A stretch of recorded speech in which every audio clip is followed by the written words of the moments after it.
자동차 분야의 베스트 애널리스트시죠. 한국투자증권의 김진우 수석연구원님과 오늘 이 시간 함께 해보도록 하겠습니다. 어서 오세요. 네, 안녕하세요. 처음 뵙겠습니다. 반갑습니다. 두 분 또 오붓하게 식사를 하고 오셨다고 예, 하셨더라고요. 처음 뵙고 또 뵙겠습니다. 자주 뵙고 또 뵙고. 네. 네. 맛있는 거 드셨습니까? 네, 맛있는 거 사주셔가지고. 네. 김진우 연구원님이랑 제가 이제 네. 오면서도 얘기를 했는데 옛날 추억이 2016년에 16년 1월 달에 그때 이제 한참 이제 막 하실 때잖아요. 그죠? 예, 저도 맞아요. 이제 헤지펀드 매니저로서 첫 이제 큰 의욕을 가지고 네네. 삼성동의 모 회사에 가가지고 서로 열정 만렙일 열정 진짜 진짜 끝만 진짜 열정. 네. 그때 그거 끝나고 막 밥 먹으면서 또 얘기하고 막 그랬던 기억이 처음 만났을 때. 아 그때의 열정도 그렇고 네. 제가 이제 있는 동안에 항상 김진우 연구원님은 세미나를 할 때 자료도 되게 많이 가져오시는데 딱 한 페이지짜리 하나 가져오세요. 그 여기에 다 녹여놔. 와우. 그리고 내 뷰를 딱 녹여놓고 그게 더 힘든 거잖아요. 저는 가져오셨죠? 와, 그거 오늘도. 저는 이거는 이렇게 보는데 이거는 이렇게 될 수도 있고 만약에 이렇게 되면 제 생각은 이렇게 바뀔 거고 네. 등등등. 그러니까 모든 거를 다 딱 한 페이지에 녹여 놓으시는 거예요. 그게 되게 네. 어렵잖아요. 그쵸. 그리고 이제 계속 되게 전략적으로 사고를 많이 하신다는 생각 많이 들어요. 그러니까 이제 내가 애널리스트로서 이 회사를 좋다고 얘기하다가 네. 어떤 상황이 되면은 살짝 발을 좀 빼고 어떻게 하면은 그거 안 좋은 이렇게 거 해야 돼. 아니에요? 아니 근데 그게 되게 중요한 거지. 근데 그거를 만약에 여유가 없는 사람이라면 급급하잖아요. 야 오늘 주가 왜 올랐냐? 이것 좀 알아봐라. 막 그러면은 네. 네 알겠습니다. 그러면서 이것 때문에 오른 것 같습니다. 근데 내일은 어떻게 잘 모르겠습니다. 뭐 이런 게 아니고 계속 멀리 보면서 그게 여유가 있어야 가능한 거거든요. 유연한 대응이라고 포장을 해주신 걸로 이야기. 여유가 있고 먼 미래를 보면서 계속해서 이게 쭉쭉쭉 이렇게 제가 오늘 들으면서도 예전에 비해서 이제 현대차를 커버하셨을 때 예전에 네. 비해서는 뭔가 마음이 푸근한 느낌이 들었다라는 표현. 그러니까 다시 나이가 말하면 더 그때 들어서. 당시에는 네. 뭔가 제가 이제 공격을 하면은 왜 때려요? 막 이런 분위기라면 네. 지금은 제가 만약에 현대차 안 좋은 거 아니에요라고 얘기해도 네. 네. 아니요 뭐 당당하게 그거 말고도 많아요. 막 이런 느낌. 네. 그런 느낌을 받았어요. 그래서 많이 오늘 예전에 맞아서 그래요. 그래서 오늘 뭐 되게 재밌는 얘기가 있을 것 같습니다. 그러니까 가해자 중에 한 기대해 명이죠. 볼게요. 사실은. 가해자세요? 네, 아, 가해자 중에 네. 한 명이죠. 많이 아무튼, 단련됐습니다. 오늘 일단 뭐 정리를 해보면 멀리 보시고 또 유연하게 대응해 주시고 그런데 저는 네. 오늘 화끈함을 약간 엿본 게 주제가 제목 미국이 자체가 미쳐 돌아간다예요. 네네. 일단 이거 의미부터 살짝 들어보고 시작할 수 있을까요? 예, 뭐 미국이 미쳐 돌아간다는 얘기는 저희가 보고서를 통해서도 하고 있고 뭐 이거는 이제 간단하게 정리할 수 있을 것 같아요. 왜냐면 이게 저희가 짧게 쓰려는 보고서였는데 이게 하다 보니까 데이터가 되게 많아져서 이게 좀 인덱스가 됐어요. 네. 근데 이제 전달하고자 하는 메시지는 되게 간단하고 네. 그리고 어찌 보면은 저희는 그런 거 되게 좋아하거든요. 제가 하고 있는 말이 남들이 다 알고 있는 컨센서스 콜인지 아니면은 난 컨센서스 콜 남들과 다른 얘기를 하는지. 네. 근데 이게 뭐 반드시 난 컨센서스 콜이라고 위대하고 좋은 건 아니거든요. 그렇죠. 네. 따라갈 땐 따라가야 되는데 이 보고서에서 미국이 미쳐 돌아간다의 의미는 전에 못 보던 이상한 현상들이 나타났고 제가 발견했어요. 이게 아니에요. 다 알고 있어요, 사실은. 그러면은 뭐 아마 이제 투자자분들은 그거 다 아는 얘기 아니야 하는데 이 보고서에서 이상 현상이 뭔지를 좀 정리하는데 제가 많이 받았던 질문이 이상하긴 한데 이게 얼마나 이상한 거예요? 라는 질문. 무슨 말이냐면 뭐 재고가 없고 중고차 가격이 올라. 그럼 이건 뭐 요새 매크로 애널리스트도 다 얘기해요. 그렇죠. 왜냐면 인플레이션을 건드리니까. 그렇죠. 근데 얼마나 없는 거냐. 이게 어디까지 올라갔을 때도 심각하게 없는 거냐. 그다음에 좀 더 자세한. 그래서 보고서에 그런 얘기를 했죠. 이게 뭐 데이터가 재고가 없다라는 말로 하면 우리 또 말로 하면은 이게 사람들이 안 믿잖아요. 그쵸. 그러니까 아니 데이터로- 그림을 보니까 느낌이 딱 오더라고. 재고가 이렇게 없어. 막 이 글로벌리? 야 이게 진짜 심각하긴 심각하구나. 네, 맞아요. 중고차가 올라갈만 했구나. 그런 생각이 들더라고요. 맞아요. 그래서 뭐 현황 같은 거 간단하게 어찌 보면은 그냥 그림으로 보여준 거고 그다음에 이게 어떻게 흘러갈 건지에 대해서 거기서부터 이제 제 전망이죠. 그쵸. 현황이야 뭐 그냥 숙제 정리한 거고 그다음에 이제 영향 앞으로 이게 어떻게 실적에 영향을 미치는지에 대해서인데 이게 이상현상이라는 말을 썼기 때문에 어찌 보면은 장기적인 기초 펀더멘탈 트렌드를 바꿀 수도 있고 바꾸지 않을 수도 있는데 네. 이 이상현상이 한 달이면은 그냥 무시하면 되지만 꽤 길 것 같거든요. 네. 그래서 네. 우리가 좀 신경을 써야 될 것 같아요. 네. 네. 일단 그 이상 현상에 어떤 것들이 있는지도 저는 네. 하나씩 좀 들어보고 싶은데 첫 번째는 뭐 말씀드렸다시피 재고가 없다는 바닥에 거? 나 있죠. 뭐 네. 숫자를 좀 몇 개 읊어 네. 보면 60일에서 80일 정도의 재고를 보통 미국에서 안고 가지고 판매를 합니다. 근데 지금 주요 업체들의 재고 일수가 20일, 뭐 5월 수치로는 정확히 23일인데 이게 무슨 의미냐면 23일치의 판매량을 가지고 있다는 거거든요. 근데 원래 미국 시장이 재고를 쌓아놨다가 판매를 하는 거고 우리나라 완성차 소비자들은 굉장히 운 좋은 거예요. 무슨 말이냐면 공장 가서 인도 받으시는 분도 있잖아요. 열성 나오자마자 다 네, 바로. 사실은 저도 네. 공장 가서 받았어요. 어, 네, 근데 공장이 근처에 있으니까 원래 이런 대중 브랜드들은 그냥 이 미국 같은 경우는 딜러 가서 저거요 하고서 삽니다. 그리고 키 받아가지고 오는 거예요.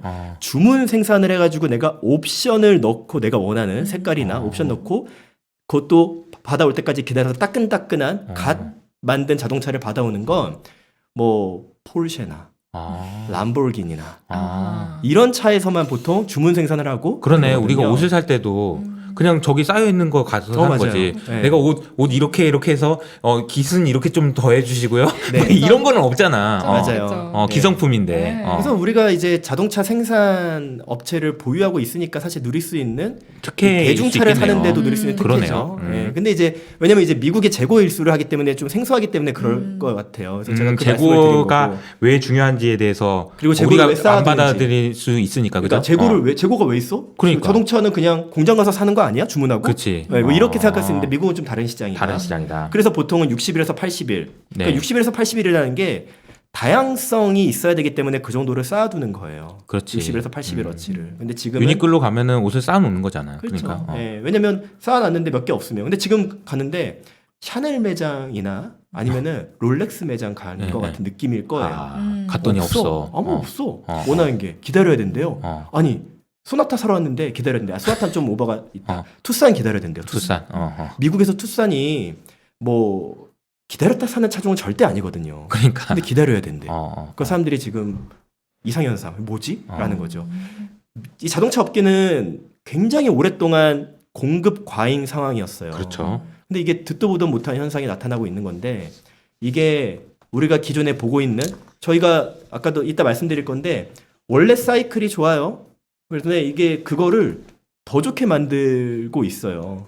그리고 이 이상한 현상이 나타났다가 처음에 나타날 때 그리고 그게 중간에 지날 때 그리고 그게 사라질 때 투자 전략이 조금씩 달라지거든요. 네. 그런 거에 대한 거를 정리를 한 거죠. 지금 제가 이제 첫 번째 말씀을 드렸죠. 예, 재고가 얘기. 낮다. 예, 그렇죠. 재고 얘기 드린 거예요. 예. 두 번째 얘기는 이제 중고차인데 이거는 너무 많이 얘기가 됐기 때문에 마나임 중고차 지수가 사상 최고치를 뚫고 있죠. 그러니까 재고는 떨어지고 중고차는 올라가고. 가격은 올라가고. 예, 근데 이제 재고는 물량 지수잖아요. 네. 그러니까 이게 특정 구간을 박스권을 계속 유지하다가 떨어진 거죠. 근데 중고차 가격 지수라는 건 말 그대로 가격을 트래킹하기 때문에 명목 인플레이션을 반영해서 늘 올라갑니다. 그래서 사상 최고치다라는 말로는 좀 부족해요. 원래 사상 최고치예요. 원래 항상. 예, 근데 지금은 이렇게 뭐라 그랬지? 바짝 섰죠. 예, 그래서 그게 이제 이상하다는 거예요. 원래 올라가는 거는 이상하진 않아요. 예, 바짝 섰죠. 그래서 이 두 가지 현상이 사실 상반기 내내 이어지고 심화되고 있어요. 그래서 이거는 제가 이걸 발견했습니다가 포인트가 아니라 이게 이제 미치는 영향이 있는데 중고차 시장에 대해서는 저희가 좀 더 말씀을 드리고 싶은 게 이게 수요가 늘어나고 공급이 줄어드는 그런 현상 때문에 이 구조적으로 조금 되고 있죠. 언제까지 구조적이냐? 저희는 이 이상 현상들이 내년 상반기까지는 이어질 것 같아요. 물론 강도는 조금 약해질 수 있어요. 근데 이어질 것 같다. 그럼 이거를 기존의 이 사이클을 방향성을 바꾼다기보단 증폭시키는 요인이기 때문에 이 트레이딩을 이 아이디어를 저희가 투자 전략에 녹여내야 될 것 같다라는 얘기입니다. 네, 이제 저는 이제 매크로 애널리스트 입장에서 제가 생각하는 부분을 좀 말씀드리면서, 네. 그러니까 제가 얘기를 들으면서 제 생각은 사실은 매크로 애널리스트고 인플레이션 뭐 이렇게 봐야 돼서 올해처럼 막 산업 데이터를 봐야 되고 이런 게 별로 없었을 것 같아. 그러니까요. 그러니까 이게 되게 이상현상이에요, 이것도. 올 초에는 차량용 반도체가 없어가지고 네. 차량용 반도체가 언제 수급이 풀리는 거야. 그래서 어떤 분들은 대만의 날씨가 언제 풀려. 그래서 비가 언제 와. 그래가지고 언제 가동이 돼. 이런 거 체크하고 있고 되게 이상현상들이 많이 나타나요. 근데 아까 제가 이제 서두에 일부에서도 말씀드린 것처럼 이런 현상이 아까 말씀하신 대로 내년까지 혹은 뭐 상당히 오랫동안 지속된다라는 거는 그런 펀더멘탈이 지속된다라는 얘기고 가격은 또 다른 얘기다. 아까 제가 말씀드린 것처럼 펀더멘탈은 좋아지는 것, 그러니까 가격이 올라갈 수 있는 환경으로 유지된다라는 건 맞는데 지금의 가격이 적정한 것이냐는 또 다른 얘기 아니니까. 그러니까 중고차 가격이 이렇게, 그러니까 이 정도 올라갔어도 되는 거를 이 정도 올라간 거 아니냐. 왜냐하면 딱 갔을 때 사람이 너무 미국 사람들 입장에서도 왜 재고가 없냐? 큰일 났다. 그러면서 이 정도 가격을 안 주고 샀어도 되는 걸 더 높은 가격을 주고 샀을 가능성, 그럴 가능성도 있어서 가격만 보고 우리가 보고 판단할 수는 없는 부분 아닐까 그런 생각이 좀 들었어요. 이게 오버슈팅이죠. 오버슈팅인데 이 배경을 알아야 돼요. 재고가 왜 없고 네. 차량용 반도체가 왜 부족하고 음. 왜 지금 중고차 가격이 급등하고 있느냐. 뭐 중고차 가격이 급등하고 있는 거는 수요와 공급이라고 그렇죠. 했지만 뭐 수요도 간단하게 얘기하면은 경제활동 재개하니까 중고차 수요 늘어나고 네네. 그리고 이게 예전보다 이게 공급이 줄어드는 것도 이 리스 차량에서 넘어오는 게 중고차 시장의 주요 공급원 중에 하나였는데 그렇죠. 그게 이제 없어지는 것도 뭐 있고 그리고 당장 신차가 안 나오니까 중고차 시장으로 풍선 효과가 생기는 것도 있고 뭐 이런 간단한 요인들 뭐 직관적인 요인들이 있죠. 근데 이 모든 거를 하나로 아우르는 거는 수요가 생각보다 세게 또 빠르게 반등해서 이 모든 게 일어나고 있는 거예요. 무슨 그렇죠. 말이냐면 작년 4분기까지만 하더라도 모든 자동차 회사들의 기획실, 조정실, 전략실, 뭐 글로벌 회사들도 그런 게 있으니까 전부 다 안 산다고 반도체 회사들한테 얘기를 했죠. 우리 당분간 쉴게요. 정확히는 3분기가 되겠네요. 3분기까지는 우리 당분간 안 살게요. 근데 4분기 되니까 수요가 세게 돌기 시작해요. 그러니까 반도체 회사들한테 다시 전화해 산다고. 그랬더니 다시 갔더니 어떻게 돼요? 반도체 회사들 앞에 일단 못 들어가. 줄을 서서 번호표 뽑고 들어오래요. 그래서 갔더니 뭐 얼마 전에 안 사신다면서요? 일단 뭐 톤이 좀 바뀌어요. 좀 싸늘해. 그랬더니 다시 사시려면 번호표 뽑고 기다리래요. 얼마나 기다려야 돼요? 그때 옛날에 3개월이었는데 이제는 6개월 기다려야 된대요. 그게 올해 1월 얘기예요. 그래서 6월까지 지금 반도체 수급이 이제 기다렸다가 이제 조금씩 바닥을 찍고 개선되고 정상화가 됐다는 얘기는 아니죠. 그쵸. 정상화라는 얘기는 되게 먼 얘기예요. 그쵸. 그죠? 그래서 어찌 보면은 이상현상이 풀리는 것도 정상화랑 반도체 수급의 정상화랑 연결이 돼 있어요.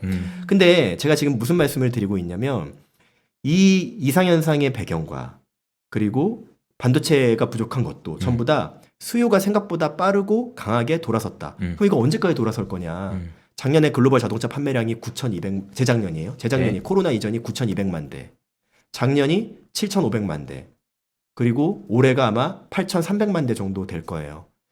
적어도 9,200만 대까지 갈 때까지는 우리가 이 수요 걱정은 당분간 안 해도 될 것 같아요. 근데 수요가 강하게 오다 보니까 중간중간에 병목 현상들이 생기죠. 그러다 보니 아까 이호석 팀장님 말씀하신 이 뭔가 가격 지표를 왜곡하고 그런 게 있죠. 근데 이 근간에 있는 수요 회복이 언제까지 진행될지를 우리가 주목을 해야 돼요. 우리가 이제 주식 투자라는 거는 결국 이제 매출인데 P하고 Q, 가격하고 수량이 있잖아요. 사실 더 정확하고 냉정한 숫자를 주는 거는 가격보다 수량이고 가격은 굉장히 변동성이 있는 지표이기 때문에 수량에 집중해야 된다. 그래서 저희는 중고차 가격 지수보다 재고가 없는 것도 더 중요한 데이터고 더 중요한 건 그 밑에 매월 판매량이 어디까지 올라오고 있는지를 봐야 된다는 거죠. 그래서 이제 뭐 한 가지만 더 말씀을 드리면 이런 거예요. 이제 우리가 판단할 때 이제 펀더멘탈에 해당되는 그러니까 중고차 가격이 올라갈 수밖에 없는 여러 가지 이유들에 대해서는 모두 이제 동의한다는 거죠. 근데 어디까지 올라갈 수 있느냐에 대해서는 한계는 있다는 거죠. 예를 들어서 중고차 가격이 신차 가격보다 더 올라갈 수는 없는 거니까 올라가긴 올라가도 한계는 있다라는 거죠. 그러니까 제가 이 말씀을 드리는 이유는 뭐 자동차 섹터에 대한 관점보다는 인플레이션 때문에 걱정돼서 그러시는 거 아니에요? 맞아요. 인플레이션 때문에 걱정돼서 그런 거예요. 만약에 연준에서 만약에 이 중고차 가격이 천차만전 계속 올라갈 거라고 생각한다면 연준의 태도가 바뀔 거니까 제 입장에서 그게 궁금한 거거든요. 이게 매크로 보시는 분들이 걱정을 하고 제가 이거 당분간 유지된다 그러니까 아니 이게 사실 근데 이렇게 제가 뭐 그 차트는 가져오지 않았지만 보고서에 있지만 네. 지금 신차 대비 중고차 가격이 네. 얼마나 차이 나냐면 50%까지 벌어져 있었어요. 지난 5년 동안 신차 가격 대비 중고차 가격이 50%까지 벌어졌어요. 무슨 벌어졌다가 말이냐면 원래는 얼마였다가 30%. 30%였다가 예, 신차가 비싸졌어요.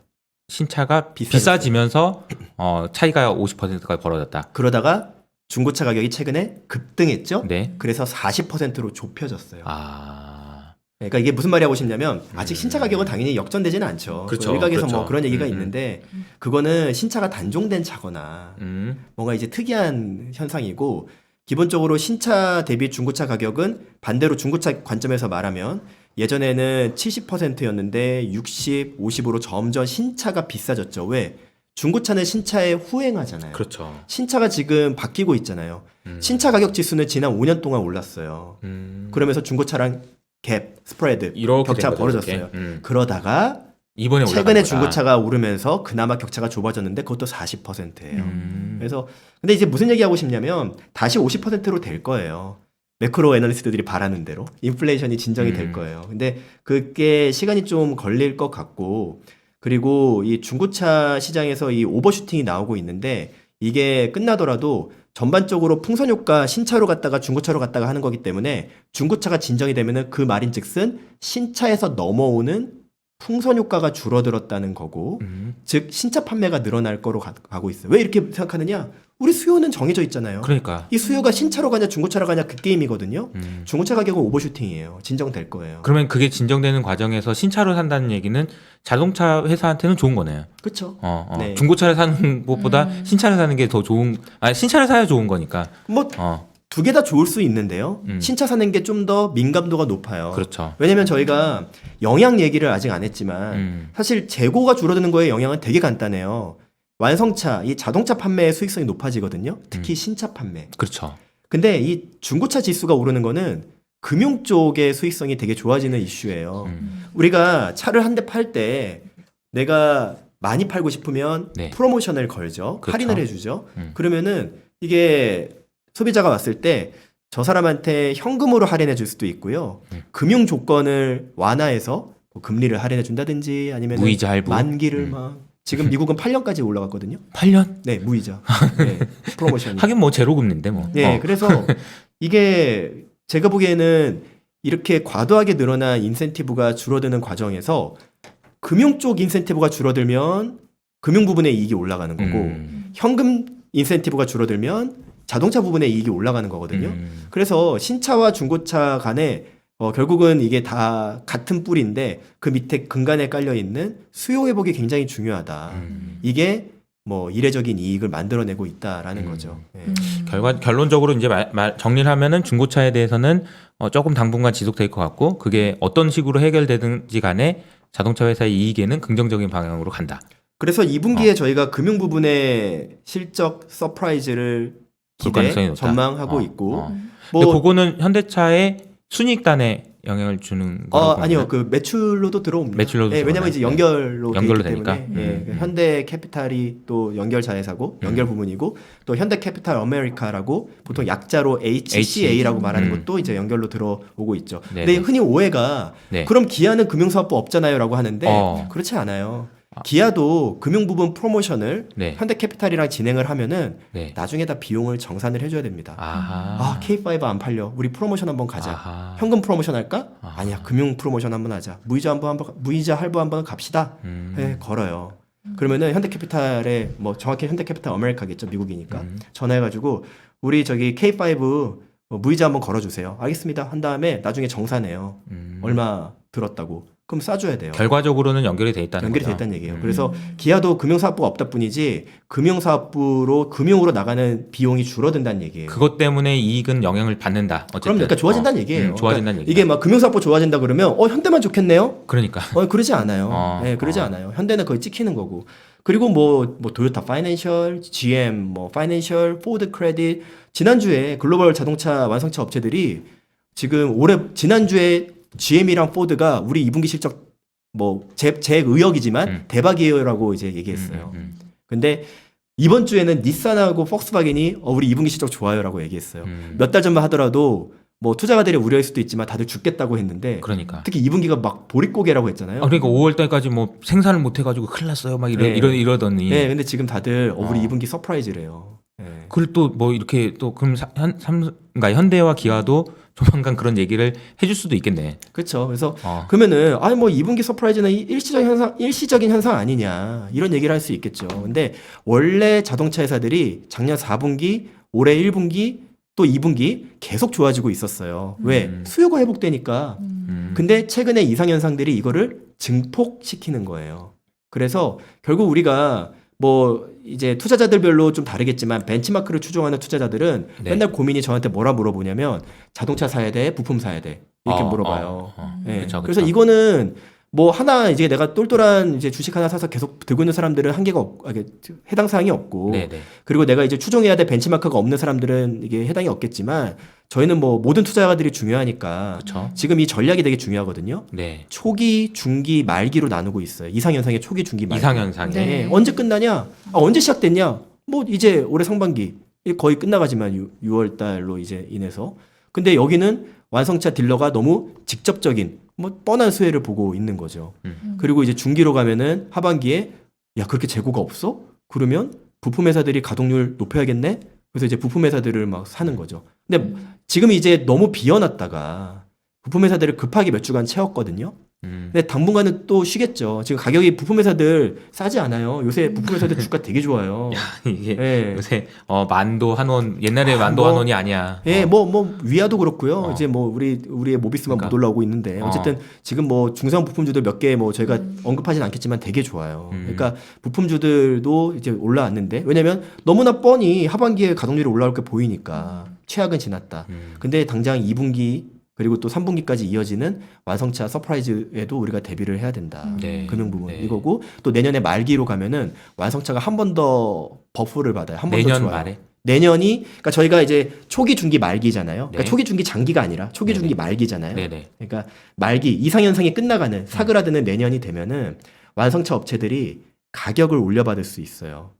MSRP라고 하는데 미국에서는 네. 근데 뭐 우리나라 뭐 그러니까 가격이죠. 그냥 가격인데 그냥 이제 생산자 제시 가격이라는 뜻이에요. 근데 이런 거 들어보셨죠? 새로운 차가 출시가 돼요. 세대가 바뀌어요. 그러면 뭐 아반떼 8세대, 소나타 8세대 딱 나왔어. 그러면은 현대차, 기아차에서 뭐라 그래요? 이런저런 기능을 넣었지만 실질적 가격 인하다. 가격 별로 안 올렸다는 뜻이죠. 그쵸. 기능이 더 좋다. 그렇죠. 그렇죠. 그래서 우리는 아반떼든 텔룰라이드든 전 세대 대비 가격이 그렇게 많이 안 올랐어요. 근데 저희가 봐서는 지금 인센티브 할인을 줄이다 못해 일부 모델은 웃돈까지 받으면서 팔고 있거든요. 그러니까 신차 기가 막히네. 가격이 좀 많이 벌어질 것 같아요. 뭐 텔루라이드 그렇고 그래서 내년 되면은 이게 원자재 가격도 오르잖아요. 네네. 그거를 전가를 할 것 같아요. 그래서 저희가 이 신차 가격이 내년에는 뭐 당장 이게 팔던 모델을 그러니까 가격 갑자기 올릴 수는 없어요. 네네. 자동차는 그러니까 비탄력적이란 얘기예요. 근데 메뉴 코스트라고 하는데 근데 이게 이제 내년 되면은 가격을 연식 변경하거나 또는 페이스리프트 부분 변경하면서 많이 인기 모델에 한해서는 올려서 이게 이상현상이 끝나가겠지만 가격 조정이 신차 가격이 좀 더 비싸질 거다. 특정 모델이 더 심해질 거고 네네. 네, 이렇게 보고 있어요. 알겠습니다. 제가 질문을 갑자기 너무 많이 해가지고 네. 준비해 오신 걸 해야 되는데. 그렇죠, 제가 준비한 거 지금 많이 했는데 질문 그러니까- 하셔도 돼요. 아, 그래요? 네. 아니 네, 네. 자료나 이거는 다른 이런 얘기예요. 거는- 사실 다른 얘기? 지금 제가 네. 이상현상이라고 하니까 야 그거 뭐 무시하고 그거 저 뭔가 그냥 일시적으로 나타났다 사라지는 거 아니야라는 이게 질문을 제가 받았는데 지금 그거에 대해서 이제 이상현상에 대해서 뭐 얘기를 했잖아요. 근데 네네. 그거를 걷어내고 이제 걷어내면 이제 뭐가 펀더멘탈을 되냐? 보면은 뭐 이 팀장님도 아시겠지만 제가 2019년부터 자동차를 조금 세게 밀기 시작했는데 근데 원래 애널리스트들은 주가 오르면 다 자기가 밀었대. 그래서 다 이렇게 얘기를 하는데 근데 저는 진짜예요. 뭐 박자가 돼 있으니까 틀린 건 틀린 거고. 근데 이번에 맞췄으니까 맞췄을 때 많이 말해야 돼요. 맞췄을 때 많이 내가 얘기했잖아. 말하지. 하시네요. 아 내가 얘기했잖아. 아침에 네. 내 네이버 카카오 내가 말했잖아. 네. 아이톨주. 아이톨주 해야 돼. 왜냐면 일부에서 아무도 모르는 안 정확하게 그러면 모른다니까. 그리고 제일 세게 말하는 사람이 아 그렇지 네가 말했지. 근데 그래. 얄밉지만 제 같아 맞춘 게.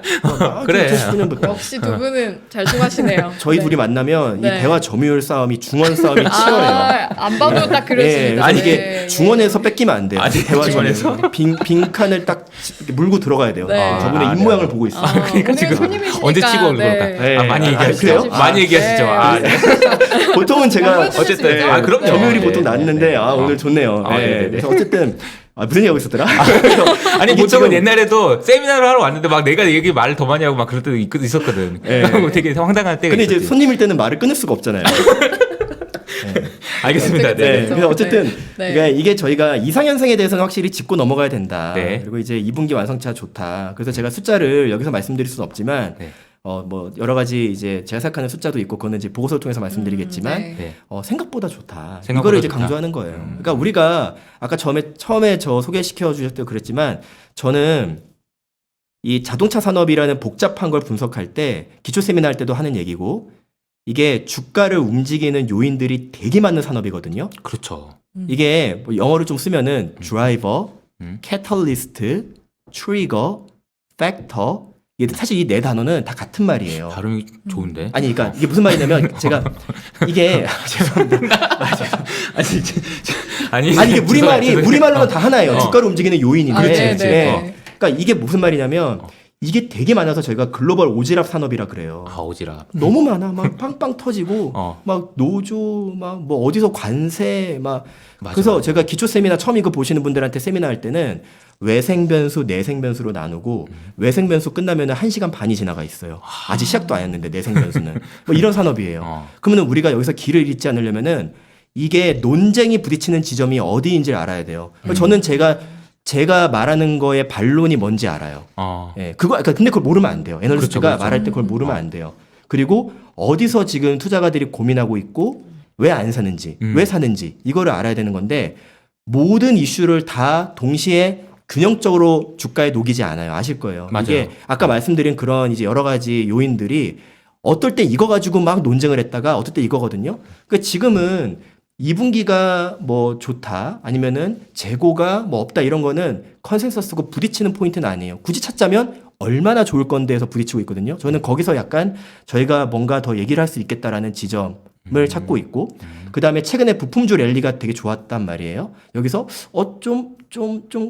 좀 과한데 완성차 너무 갑자기 왜냐면 완성차 갑자기 더 만세했다가 지금 갑자기 또 분위기가 부품주 만세예요. 근데 완성차 2분기에 대박 날 것 같은데 이런 얘기를 좀 하고 짚은 거고 그 다음에 이제 이게 지금 이 글로벌 관점에서 조금 쓴 보고서이다 보니까 슬픈 얘기가 있는 게 외국인들이 안 사요. 아. 왜 안 사냐? 지금 제가 아까 실컷 썰을 풀어놓은 거 GM, 도요타, 포드 다 마찬가지거든요. 그냥 그거 사요. 자기들은 그거 더 친숙하니까. 네, 다 잘 알고. 그래서 저희가 좀 약간 결이 다른 얘기인데 이상현상에 대한 거는 어느 정도 말씀을 드렸고 이게 외국인 수급이 중요하기 때문에 저희가 5월달 판매 데이터가 나온 6월 초에 저희가 매달 이제 투자 전략을 써서 투자자들한테 공유를 하는 이제 일종의 저희 노트예요. 저희가 레터죠. 투자 네네. 레터를 저희가 매월 초에 이제 공유를 하고 이번 달 전략을 이제 공유를 하는데 자동차 섹터의 전략이죠. 근데 이제 이번에 키워드는 미국 점유율이에요. 새 역사를 쓰고 있는 미국 점유율. 이번에 11%를 현대기아가 합쳐서 찍었거든요. 이게 되게 중요해요. 아. 제가 너무 말하니까 지루하잖아요. 제가 아니요. 질문을 던지는 걸 좋아하는데 네. 미국에서 점유율이 10%를 넘는 업체들은 누가 있을까요?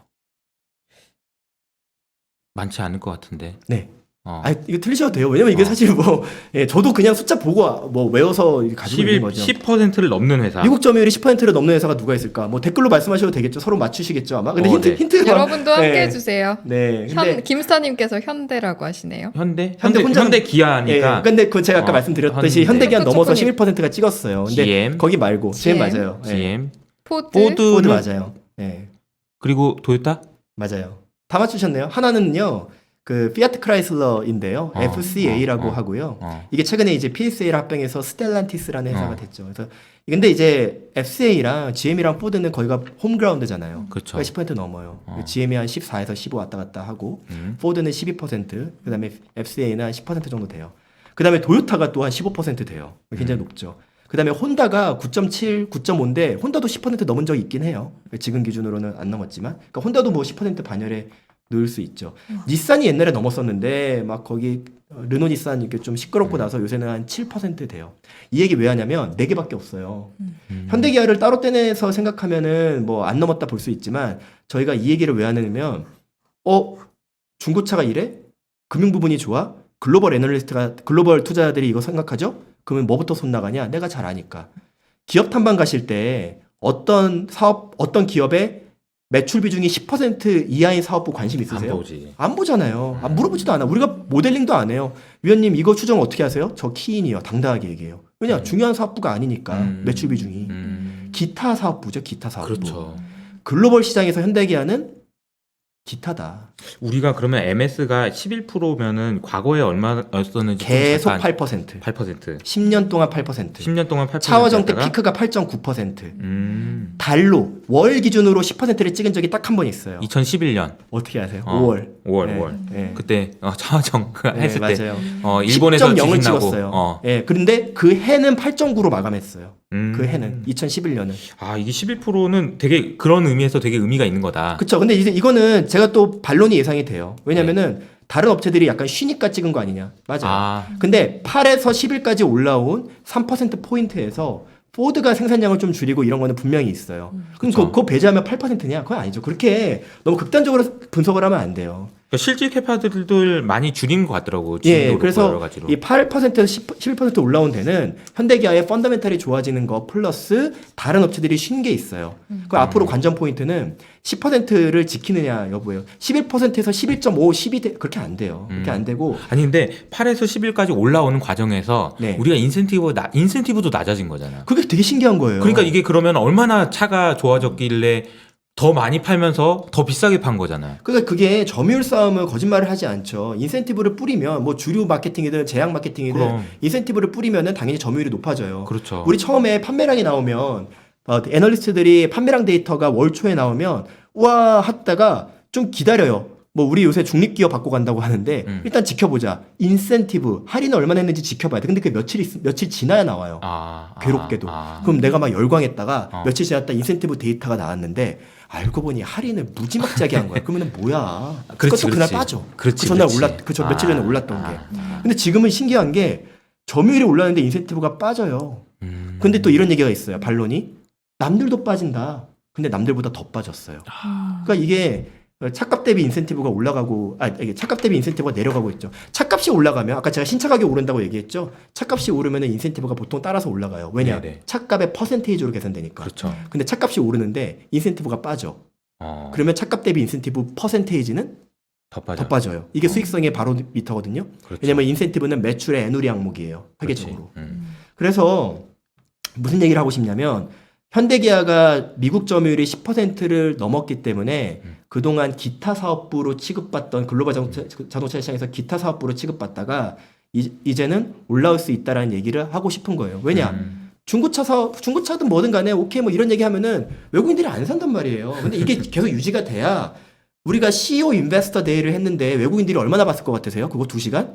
저도 제가 달력에 적어놔요. 니오 데이 무슨 데이 포드도 그거 3시간 했어요. 캐피탈 마켓 데이. 근데 물론 주가는 되게 좋았는데 그거 한 번 3시간 보고 있으면은 제가 포드만 보는 게 아니잖아요. 네. 외국인 투자자들이 그거 다 안 본단 말이에요. 네. 근데 그래도 GM이나 EV 데이 뭐 폭스바겐의 파워 데이 이런 것 뭐 아니면 테슬라의 배터리 이런 건 다 봐요. 왜? 기타 사업부가 아니니까. 중요하니까. MS가 10% 넘으니까. 그래서 우리가 여기 이게 티어라는 말을 쓰잖아요. 위상이 올라오는 게 되게 중요해. 이건 세컨 티어, 그래서 이거는 아니고, 이상현상 얘기는 좀 치워내고 펀더멘탈이 지금 좋아지고 있는 게 어디까지 갈 거고 어디가 유지가 될 거냐. 아마 월 점유율은 왔다 갔다 합니다. 그럼 이제 6월 데이터는 7월 초에 나오죠. 네. 그러면은 이제 6월에 그러니까 5월에 우리가 미국 점유율이 11%였는데 6월이 만약에 10.7이 됐어. 그럼 주가 빠져야 돼요? 제 생각에는 10만 지키면 의미가 있어요. 평균으로.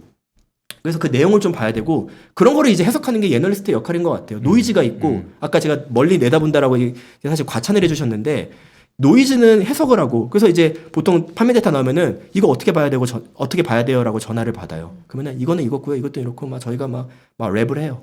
근데 뭐 틀 때도 있고 맞을 때도 있고 근데 우리가 보고 있는 게 바뀌었는지 안 바뀌었는지 중요한 거고 지금 중요한 거는 현대기아가 미국에서 새 역사를 쓰고 있다. 미국 점유율이 뭐 10년 내내 8%였다가 지금 두 자릿수가 됐다. 이거는 굉장히 중요한 변화고요. 앞으로 네. 신차를 출시하더라도 신차 출시 솔직히 제가 외신을 많이 보는데 그럴 수밖에 없죠. 이거 글로벌 산업이니까.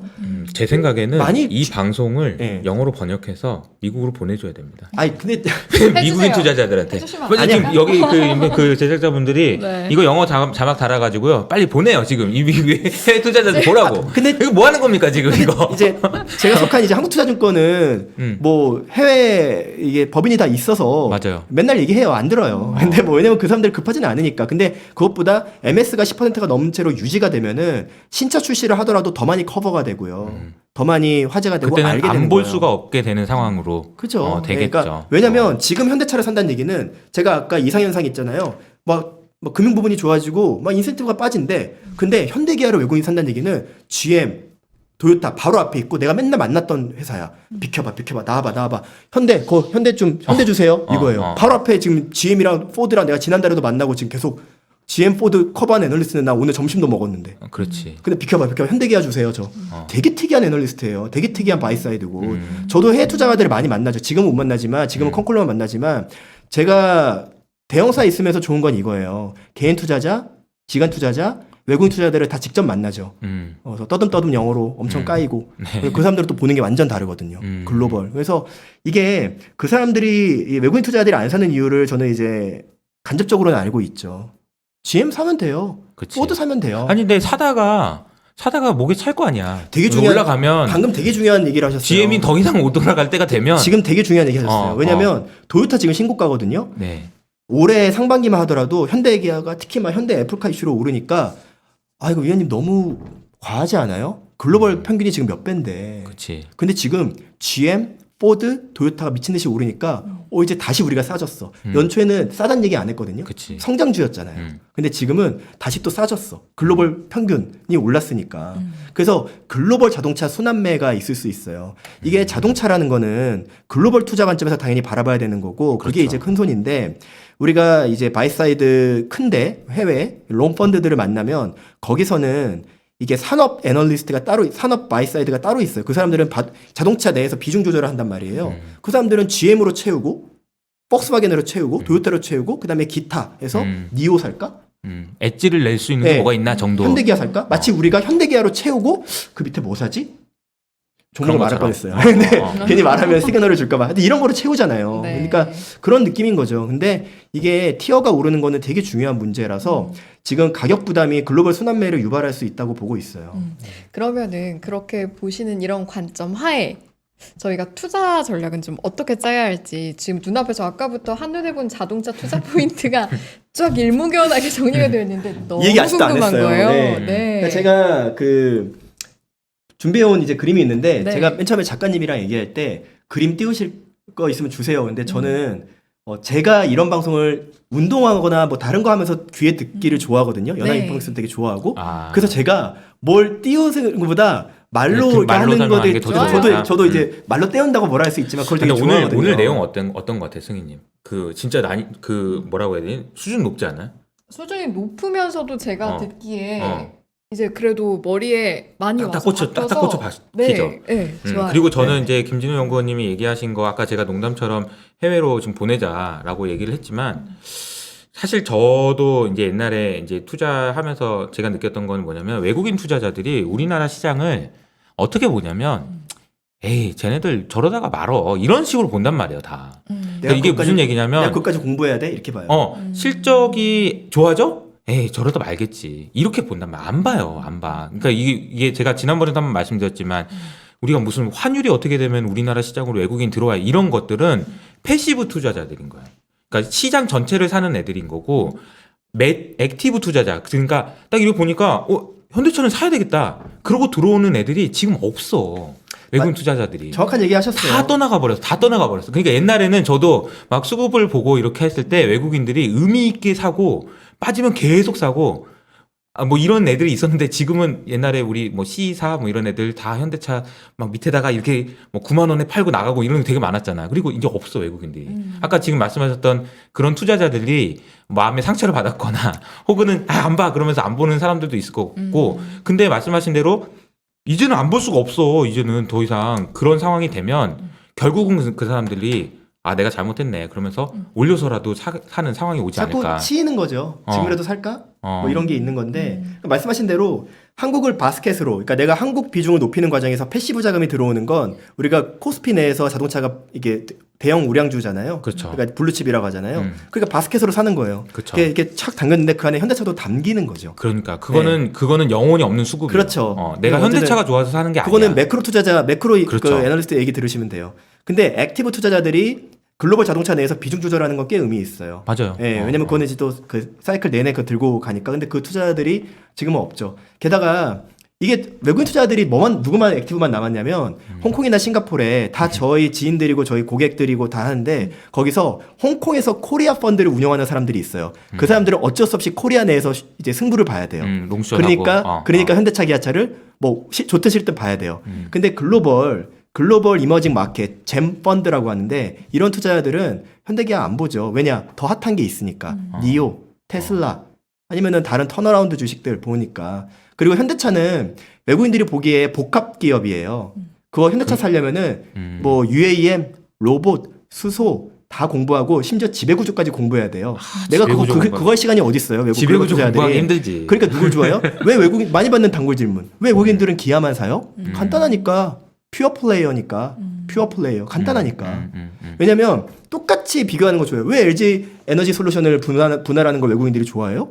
내 골치가 더 썩이니까. 그치. 예. 이 퓨어 플레이어. 글로벌 동일한 관점에서 애플 투 애플로 비교하고 싶어 하니까. 안 그러면 안 사요. 편입을 안 하면 돼요. 그 사람들 입장에서는 내가 홍콩에서 코리아 펀드를 운영하는 사람들이 아니기 때문에 안 사도 돼요. 그러니까. 안 사도 돼요. 예.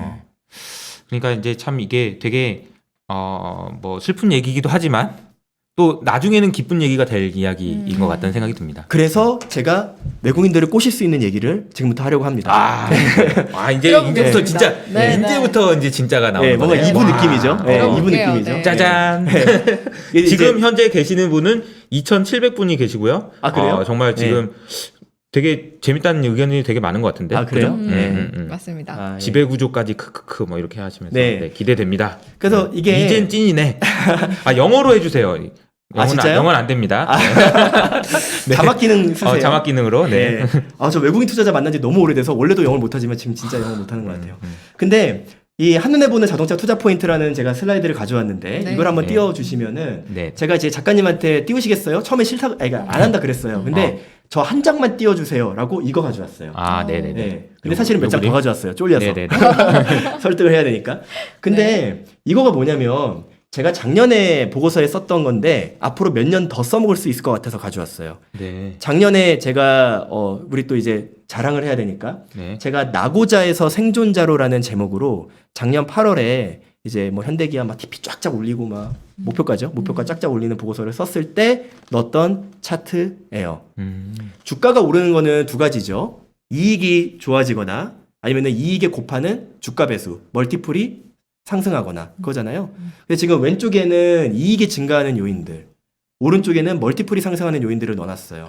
왜냐면 작년 8월이 어떤 시기였냐면 니콜라가 5월에 짠 등장했다가 6월, 7월, 8월에 사실은 현대차가 짱이에요 하면서 현대차 지금 이거 보고 있나요? 보고 있다면 연락해줘요. 내가 3번이나 오퍼했지만 뭐 그대는 나를 거절했죠. 이러고서 이제 사라졌잖아요. 지금이야 다시 올라오고 있지만.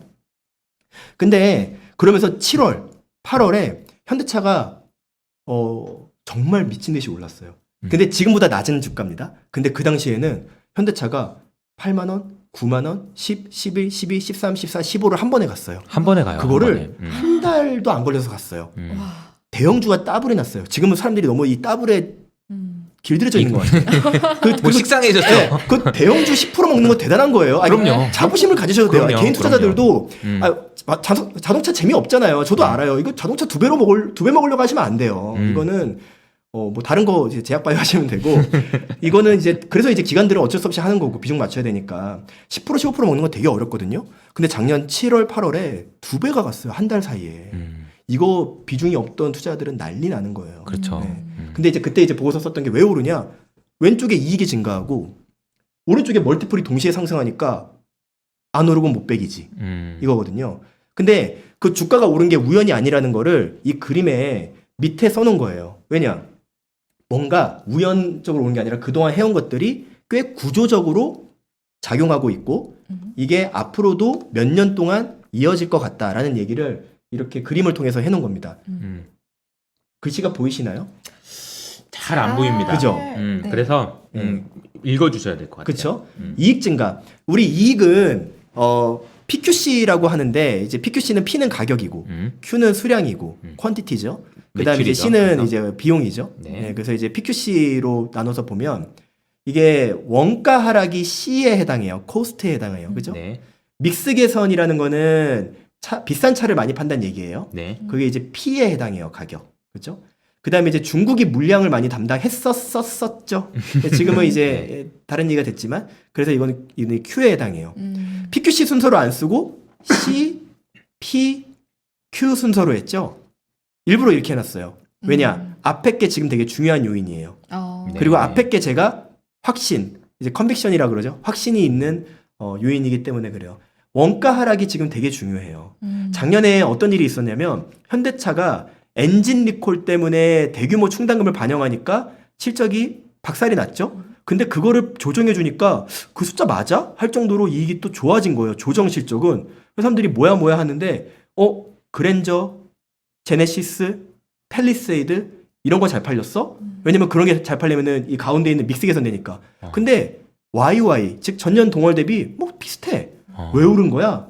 봤더니 원가가 낮아지기 시작한 거예요. 네. 자동차 애널리스트로서 하나의 고백을 하면 네. 우리가 원가를 움직이는 요인들이 인센티브 빼고는 뭐 그렇게 크게 변동성이 없어서 추정을 여기에 집중하는 것보다 P하고 Q에 집중합니다. 그러니까 인센티브라는 거는 들으시는 분에 따라서 좀 모르시는 분도 있을 것 같아서 얼마나 싸게 해주냐, 할인해서 판매하냐 이런 개념이라고 이해하시면 돼요. 맞아요. 아까 근데 제가 잠깐 언급했지만 매출 애누리 항목. 애누리. 그래서 매출에서 차감한다는 뜻이에요. 네네네. 회계적으로. 그래서 근데 그것만 봤는데 네. 웬걸 이거 딴 게 있었다는 거잖아요. 원가가 하락한다는 얘기죠. 네, 그래서 뭐 때문에 원가가 하락한 겁니까, 근데? 플랫폼이 그러니까 글씨가 점점 작아지죠. 밑으로 갈수록 네. 비밀이라 그래요. 점점 작아지고 점점 속삭이는 비밀이라서. 거예요. 네, 약간 이제 아니 근데 비밀이니까. 네. 아니 확대하셔야 연구원님, 돼요. 네. 연구원님 저기 뭐야, 우리 좀 그 유머도 된다 이런 의견들도 있습니다 지금. 네, 유머도 약간 되고 연기도 된다는 연기도 이야기도 되고 있었어요. 지금 네. 이게 지금 약간 연예인급으로 지금 올라가고 계신 것 같다는 느낌이 좀 들기도 아니, 하는데. 찐 연예인 우리 어쨌든 스니님이 계신데. 네. 아닙니다. 네. 어쨌든 물론 우리 비밀이지만 유튜브 스타 가려놓은 예. 가려놓은 거 저거 뭡니까 저거 네. 밑에 그거 저거 아마 조그맣게 확대해서 보이는 보셔야 거. 될것 같은데. 네네. 우리끼리 알아야 되니까 말 예. 좀 풀어주시는 걸로. 좀 작게 네네. 말할게요. 이거는 네네네. 약간 신형 플랫폼인데요. 플랫폼 신형 플랫폼이라 그러면 요새 투자자들 EGMP에 아주 이게 많이 들었으니까. 많이 들었죠. 근데 제가 이 보고서를 썼던 게 2019년인데, 그러니까 이 플랫폼 보고서, 이 네. 보고서 말고 플랫폼에 대한 보고서는 2019년에 IGMP 아마 이거 처음 들어보시는 분들 많으실 텐데, 네. IGMP, EGMP 두 개가 있거든요. 네네. IGMP는 내연기관 플랫폼이에요. 그래서 I가 내연기관이 보통 ICE라고 해요. 인터널 컨버션 엔진이라고 하는데 그 I는 아니고 현대차에 따르면 이노베이티브예요. 아. 네, 이노베이티브 글로벌 혁신을 한. 예, GMP는 글로벌 모듈러 플랫폼인데, 근데 이제 E는 당연히 일렉트릭이죠. 네, EGMP는. 네. 그래서 전기차 플랫폼은 제가 플랫폼에 대한 보고서를 썼을 당시에는 EGMP는 정보가 하나도 없었어요. 네. 근데 지금은 투자자시는 분들은 전부 다 머릿속에 EGMP만 있죠. 근데 저는 지금 여기서 무슨 얘기하고 있냐면 IGMP 때문에 원가가 떨어진다. 2020년부터. 근데 이거 앞으로 몇 년 더 간다. 라는 얘기를 할 거예요. 요거는 다른 애널리스트 얘기하는 겁니까? 제가 제일 먼저 얘기했어요. 제일 세게 얘기하고 있고. 네네. 네. 알겠습니다. 이거는 좀 그러면 네. 다 체크하셔야 되겠네. 네, 그다음에 뒤에 몇 가지 장표가 몇 개 더 있어요. 네, 그래서 네, 말씀을 네. 드리고, 네. 그다음에 이제 믹스 개선 밑에는 뭐가 있냐면 제네시스가 있고, 근데 이거는 컨센서스 콜이고 뭐 제가 뭐 이거를 뭐 엄청나게 정색하고 얘기한다고 뭐 인사이트가 있겠어요. 그냥 제네시스는 제네시스예요. 다 네. 이 잘 직관적으로 팔려요. 아는 좋아요. 거죠. 그다음에 옵션 채택률이 올라간다. 이것도 같은 얘기지만 제가 생각하는 지표가 하나 있어서 장표를 하나 가져와 봤어요. 원래 이런 거 잘 안 하는데. 그리고 이제 중국 회복 같은 경우는 Q잖아요. 네네. 근데 이거는 안 긁은 복권이에요. 이게 되면 땡큐란 얘기예요. 왜냐? 지금 주가에 반영이 안 돼 있어요. 근데 당분간 좋아질 것 같지도 않고 지금 계속 안 좋죠. 4년째. 네. 근데 뭐 이거는 이제 나중에 되면 좋을 거다. 근데 지금 주가가 오르는 배경에는 이익 증가가 있고 이익 증가의 배경에는 원가 하락과 믹스 개선이 있는데 믹스 개선은 우리가 매달 조마조마 판매 데이터를 기다리죠. 그리고 반론도 많아요. 위원님 이거 뭐 저기 뭐 인센티브 다른데 경쟁 치열해지면 더 써야 되는 거 아니에요? 아니면은 그랜저 제네시스 언제까지 더 팔릴 수 있어요? 이런 매월 우리가 데이터를 보면서 이번 달에도 믹스 개선이 됐네 라고 안도를 하면서 지나가야 된단 말이에요. 근데 이 왼쪽에 원가 하락의 이 아름다운 부분은 뭐냐면 아까 제가 자동차는 이 외부 주가 변수 맞아요. 그게 많다 했잖아요. 외생 변수, 내생 변수 있다 그랬잖아요. 외생 변수는 내가 통제 못 하는 거예요. 환율, 유가, 아니면 경쟁 환경. 내생 변수는 내가 통제할 수 있는 거예요. 원가 하락이 내생 변수고 이거는 매달 내가 판매 데이터를 조마조마하게 안 열어봐도 돼요. 원가 하락은 그냥 현대차의 신형 플랫폼 탑재 스케줄에 따라 EGMP 아니에요. IGMP 탑재 스케줄에 따라 앞으로 몇 년 동안 남들이 뭘 하든 현대차의 원가는 낮아집니다. 네. 이미 낮아지고 있어요. 네, 낮아졌고. 그래서 이게 되게 저희가 뭐 이제 요새 금지어라고 하죠. 빅사이클, 슈퍼사이클. 근데 그런 건 아니지만 이번에 현대차가 어디까지 이익이 증가할 수 있을까에 저를 편안하게 만드는 제가 자동차를 세게 얘기하고 나중에 이제 아니다 싶을 때는 이제 또 도망가야죠. 근데 기본적으로 지금 좋게 보고 편하게 밀 수 있는 요인 중에 제일 큰 게 신형 플랫폼에 따른 원가 절감 모멘텀이 제가 아까 처음에 말했잖아요. 이 그림 몇 년 동안은 써먹을 수 있을 것 같다고. 그게 제일 커요. 그다음에 옛날에, 오늘 오른쪽은 옛날에 연구원님이 네. 그 모비스의 AS 사업부에서의 실적이 좋아지는 이유에 대해서 막 분석했던 그게 떠오른다. 그러니까 그 근본적인 원인을 파고 들어가지고 이익이 늘어날 수밖에 없는 이유가 우리가 눈에 보이는 매출 증가 말고 그 우리가 눈에 안 보이는 저기 회사 내에서의 어떤 그 변화가 그것 때문에 일어나는 것 같은데 이게 상당 부분 지속될 것 같아서 이익이 우리가 생각했던 것보다 계속 더 잘 나올 수도 있다라는 얘기를 해주신 거고 요거는 약간 컨빅션 콜이다 라는 그렇죠. 걸로. 네, 그래서 이거를 자동차 다들 좋게 보는데 저희가 뭐 그 좋게 보는 경쟁을 할 필요는 없어요. 이게 내가 이거를 먼저 말했다 그랬는데 남들도 다 이제 말 안 해? 그럼 나 더 세게 말해야지. 이건 이제 애널리스트가 망하는 지름길이고 그거보다 지금 저희가 사실 21만 원이 바닥이었잖아요. 그쵸. 현대차 네. 기준으로.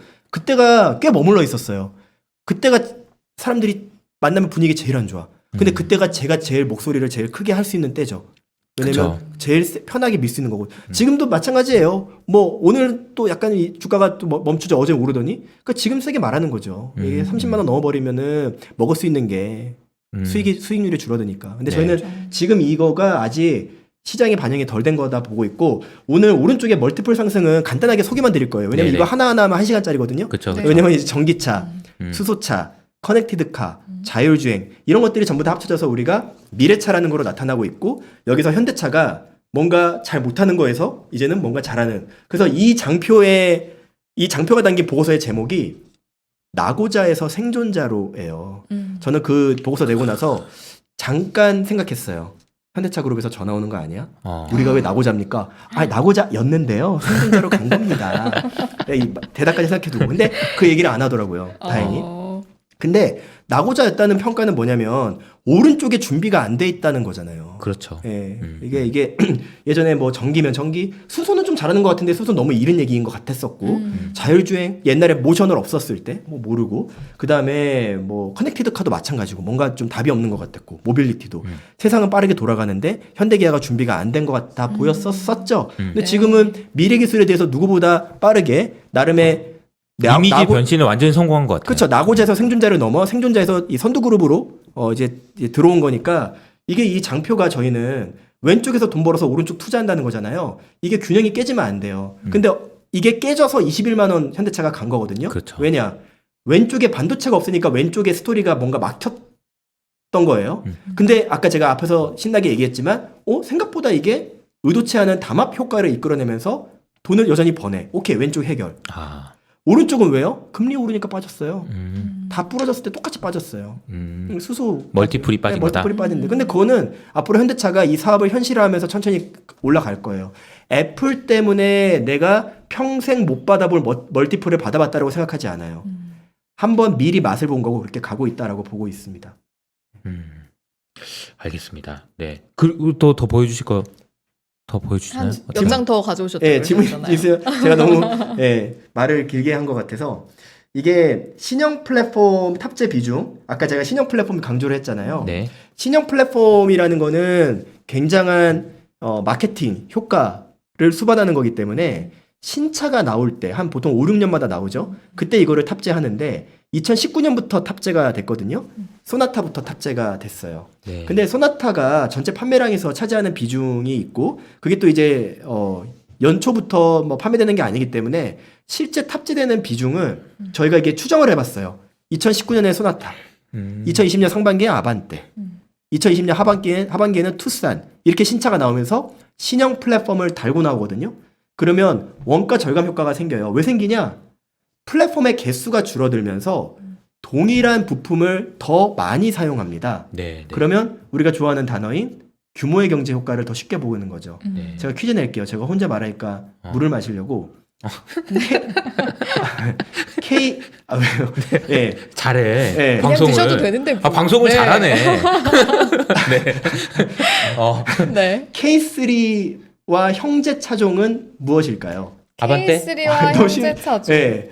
물 드실 틈 없이 너무 그러니까. 아니 물 한잔 하세요. 물 저기. 드셔야 물 한잔 되는데. 물 합시다. 저기 드십시오. 물 한잔 하시고. 네, 물 더 낼 거예요. 이거 보니까 네. 그 플랫폼 신형 플랫폼 탑재 비중이 근데 이 숫자를 보니까 2019년 대비 2020년, 2020년 대비 2021년이 네. 생각보다 엄청 많이 늘어난다. 그러니까 예. 7%에서 37%, 64% 이렇게 늘어나네. 예. 그래서 K3는 아반떼.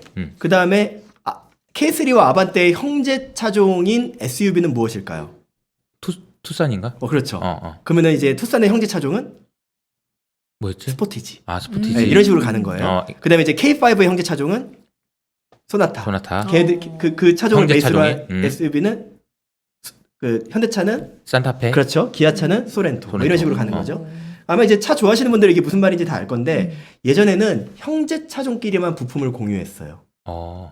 예전 플랫폼 때는. 아. 근데 무슨 이제는 말인지 알겠다. 아반떼와 소나타가 같은 부품을 쓰는 것들이 많아졌어요. 아. 플랫폼이 통합됐어요. 아. 그 퍼센테이지를 여기다 말하는 거예요. 아. 그러면 이거는 스노우볼 효과라 그러죠. 점점 누적될수록 아. 효과가 커집니다. 아. 그럼 2019년에 원가 절감 효과 있었겠어요? 제가 보고서를 2019년에 썼는데 원래 그렇듯 이거는 2019년에는 그냥 묻혔죠.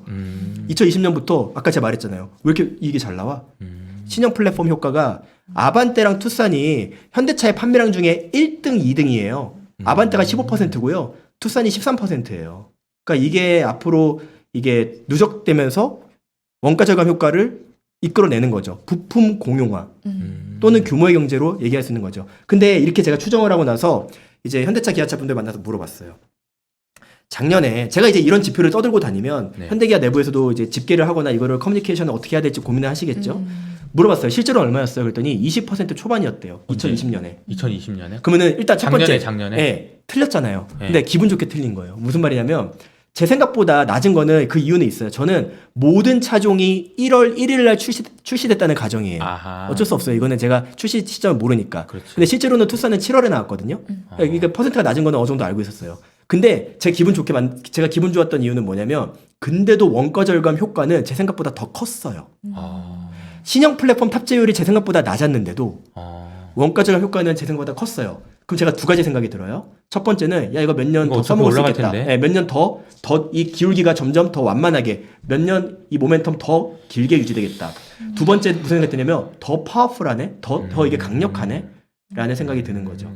근데 이 얘기를 좀 더 와닿게 해버리면 오른쪽 그래프를 보시면 제가 띄워드린 이게 세그먼트라는 개념 아실 거예요. A가 작은 거고 E가 EFG로 가면은 큰 거거든요. 우리 흔히 말하는 이제 제네시스는 G 세그먼트고, 그 다음에 아까 우리 퀴즈 냈던 소나타랑 K5는 D 세그먼트고, 아반떼랑 투싼은 C 세그먼트예요. 근데 회색이 옛날 플랫폼, 우리가 볼륨 대수로 가장 큰 거는 C거든요. EFG는 돈을 쓸어 담죠. 원래 좋아요. 그리고 그 차들은 박리담회가 아니라서 솔직히 플랫폼 효과 없어도 원래 돈 잘 벌어요. 근데 원가율이 망가진 거는 A, B, C 세그먼트들 박리담회. 적자까지 볼 생각으로 차를 아무도 판매하진 않잖아요. 근데 적자를 봤단 말이에요. 전사 마진보다 하회할 수는 있겠지만. 근데 신형 플랫폼이 나오면서 C 세그먼트, B 세그먼트, A 세그먼트의 수익성이 올라가요. 그러면 우리가 판매 데이터 딱 나오면 투자가들이 뭐부터 보냐면 소렌토 몇 대 팔았어? 텔루라이드 몇 대 팔았어? 왜냐면 그게 이익을 주도했으니까. 그렇지. 근데 B, 베뉴, 뭐 예전에 엑센트, C 잘 안 보거든요. 돈 안 된다 생각하고 실제로 돈이 안 됐으니까 오히려 덜 팔리면 좋아했어요. 근데 그게 신형 플랫폼이 나오면서 수익성이 이제 회전 이동한다 그러죠. 이렇게 좋아지는 거예요. 그러니까 사람들이 작년에 왜 좋아지지? 원가율이 떨어진 거를 간과하는 거죠. 보통 원가율은 차의 기본적인 원가율은요. 80% 초반에서 형성이 됩니다. COGS 유리 레이시라고 그러죠. 원가율. 네, 네. 근데 거기다가 판관비를 더해야 돼요. 그렇죠. 판관비 보통 10% 더하거든요. 근데 옛날에 원가율이 90%까지 올라갔어요. 그다음에 판관비 10% 더하면은 뭐예요? PEP잖아요. 남는 게 없네. 인센티브 써야 돼요. 그러니까. 적자예요. 그러니까. 근데 지금은 신형 플랫폼이 나오면서 회전 이동했다 그랬죠? 원가율이 80% 초반으로 정상화됐어요. 네. 그러면 SG&A 즉 판관비를 쓰더라도 이게 A, B, C 세그먼트는 전사 마진보다 낮아요. 적자까지는 보면 안 되잖아요.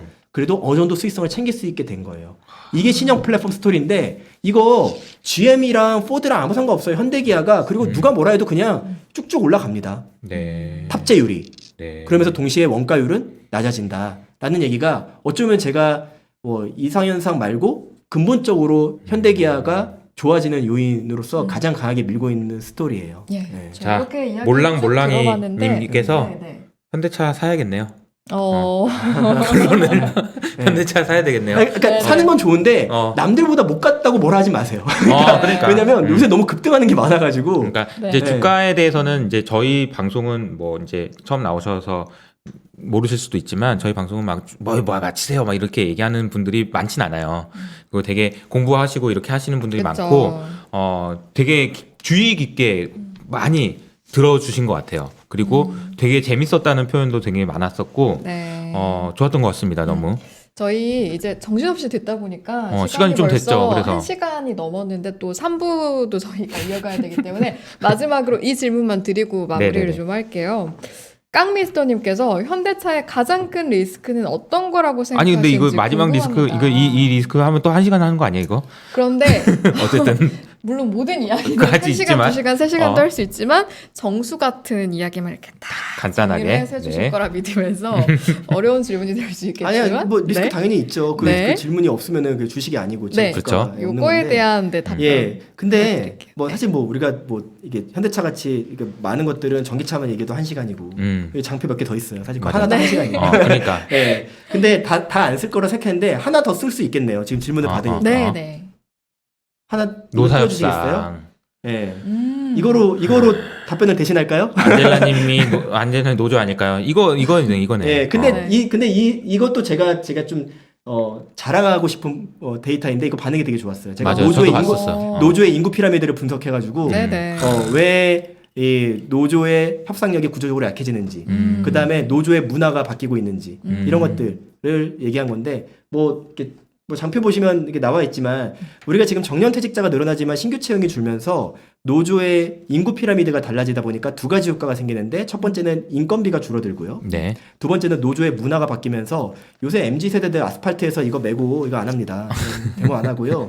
예전에는 민주화 투쟁과 파업을 동일시 했는데 요새 그런 거 아니잖아요. 그래서 근데 그렇게 2년 동안 안 했거든요. 네. 근데 리스크 질문에 노조의 구조적인 변화를 한번 말하고 그 다음에 올해 2년 동안 안 했기 때문에 리스크예요. 사람들이 아시잖아요. 원래 6월에 팔고 파업 때문에 맞아. 9월에 사요. 그냥 쉬어가요. 짜증나서 사람들이. 근데 어떻게 될지 모르니까. 2년 동안 안 하니까 2년 동안 안 한 이유가 이 장표예요. 2년 동안 안 한 이유는 이런 구조적인 변화 때문이에요. 네. 근데 그러니까 파업을 안 하는 게 기본값은 아니에요. 그렇지. 그래서 이거 지금 그리고 좀 먹고 살만한 거 아니에요? 이제 예, 회사가 이제 2년 지났을 거 이익 좋아진다고 하니까 이거가 얘기할 수 있는 단기적인 거지. 제일 큰 리스크가 아닐까. 뭐 중장기적으로도 이게 리스크 요인이 될 수 있겠지만 어쨌든 이거를 한번 말씀을 드리고 싶었어요. 네, 리스크까지 알겠습니다. 들어봤고 네. 마무리하기 전에 딱 마지막 하나만 더 한 가지 못하신 말씀 있으면 또는 이제 바라보시면서 투자할 때 이것만큼 기억해라라는 말씀 하고 싶은 말씀 있으시면 그러니까 간단하게 네 부탁드릴게요. 이게 자동차는 글로벌 산업이기 때문에 개인 투자자 입장에서 되게 힘드실 것 같아요. 그렇죠. 기관 투자자들도 힘들어해요. 음. 예, 그래서 어찌 보면 이게 구조적으로 좀 먹을 수 있는 기간, 그리고 저도 이제 제 주변 지인한테 제가 담당하는 업종을 투자할 수 있는 구간이 많지는 않거든요. 근데 이게 지금은 그래도 현대기아가 본질적으로 아까 뭐 보여드렸던 오른쪽에서 성장, 또 왼쪽에서 이익, 이런 밸런스가 맞춰지고 있는 거기 때문에 좀 편한 구간이고, 그러나 동시에 글로벌 전체로 이게 보셔야 된다라는 네. 거를 좀 글로벌 시각에서 좀 바라보면은 의문점이 많이 풀리실 거다라고 보고 있습니다. 네. 저도 많이 배웠고 아마 보시는 분들도 정말 많이 배웠을 겁니다. 이런 얘기 어디서 듣나요, 진짜? 그러니까요. 해외 투자자들이 왜 안 사고 무슨 생각하고 이런 것까지 오늘 정말 자세하게 설명해 주셨고 좀 너무 재밌었다는 반응이 많고 맞아요. 부국장님도 오늘 최고입니다 뭐 이렇게 뭐 응원을 해주시네요. 또. 네네네. 네. 알겠습니다. 네. 제가 본 이야기 중엔 다시 봐야겠다라는 말씀하신 분들도 있었어요. 너무 네네. 소중한 이야기들이라 저도 오늘 영상은 다시 집에 가서 좀 복습을 해야겠다는 생각이 들고요. 0.8배속으로 보세요. 제가 원래 방송 나오면 말을 천천히 하거든요. 네. 근데 오늘은 그냥 편하게 막 했어요. 제가 아, 원래 잘했어요. 속도대로 잘하셨습니다. 했어요. 잘하셨습니다. 잘하셨습니다. 네. 오늘 너무 알찬 시간 함께 봤고요. 이렇게 김진우 한국투자증권 수석연구원님과 이 시간 함께 봤습니다. 오늘 너무 잘 들었습니다. 고맙습니다. 감사합니다. 네.